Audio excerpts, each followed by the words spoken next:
जनता party एक संस्कारी party मानी जाती है, जहां राष्ट्रवाद, संस्कृति और राष्ट्र सेवा प्रथम माना जाता है, जिसके लिए पीढ़ी दर पीढ़ी संस्कारों का आदान प्रदान किया जाता है, जिसे लेकर प्रदेश कार्यालय कुशाभाऊ ठाकरे में नवनियुक्त पदाधिकारी की बैठक रखी गई, जिसमें प्रदेश के तमाम संगठन के तमाम पदाधिकारी बैठक में शामिल हुए, जहां मुख्यमंत्री से लेकर बूथ और ब्लॉक स्तर के पदाधिकारी सम्मिलित हुए। बैठक का उद्देश्य ही था कि पार्टी के आदर्श, संस्कार और विचारधाराओं के प्रवचन प्रवाह करना, जिसके लिए बैठक आहूत हुई। वहीं प्रदेश के मुख्य प्रवक्ता सांसद संतोष पांडे ने इस बैठक का उद्देश्य बताया, साथ ही साथ मीडिया के कई तमाम सवालों के जवाब भी देते नजर आए।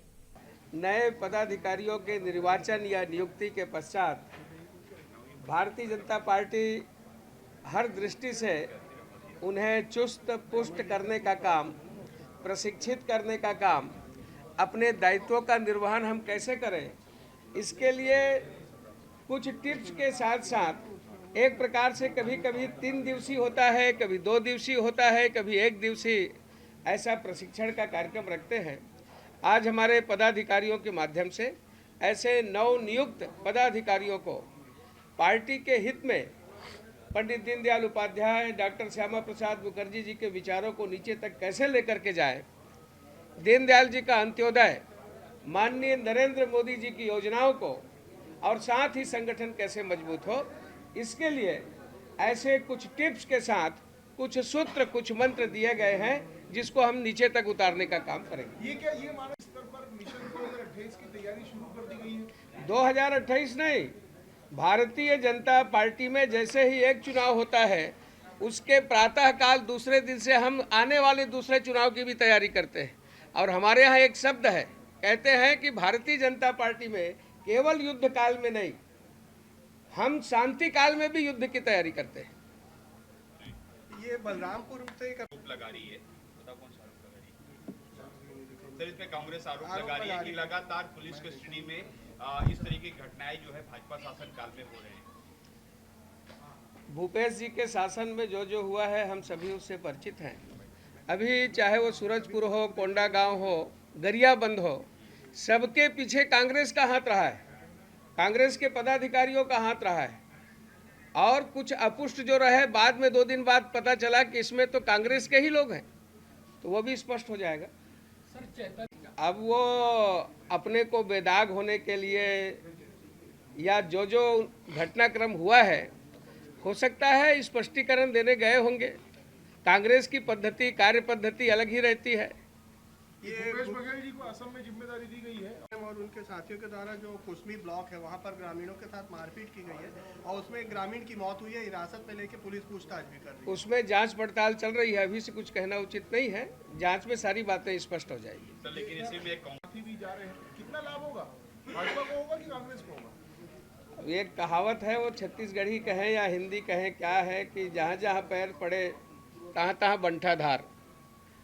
तो इसके पहले भी बघेल जी उत्तर प्रदेश के प्रभारी रहे, बघेल जी आसाम में भी रहे हैं, बघेल जी छत्तीसगढ़ के लोग बहुत अच्छे से जानते हैं। और जिस प्रकार से उन्होंने वहाँ बयान दिया है, हेमंता विश्व शर्मा ने उनके ऊपर जिस प्रकार से क्लेम किया है, मानहानि का दावा किया है, इसे केवल आसाम या छत्तीसगढ़ नहीं बल्कि पूरा देश जान चुका है। सांच को आंच नहीं होती, किंतु जबरन किसी के ऊपर थोपना, ब्लेम लगाना, एक भी इस प्रकार से मानहानि का दावा भूपेश बघेल यहाँ किए हो तो बता दे। किंतु जो बेदाग है, जिसके कपड़े में एक भी दाग नहीं है और वो जैसे स्याही को बिल्कुल सींच दे, तो इस प्रकार करने की उन्होंने कोशिश किया। और उसमें किसी प्रकार से, और आसाम की जनता जो मैंडेट देने वाली है वो भारतीय जनता पार्टी के पक्ष में होगा। बल्कि मेरा एक प्रति प्रश्न है, वहाँ के कांग्रेस के जो अध्यक्ष हैं प्रदेश के, मिस्टर गोगोई, वहाँ के प्रदेश अध्यक्ष हैं, उसकी पत्नी का पाकिस्तान से क्या संबंध है?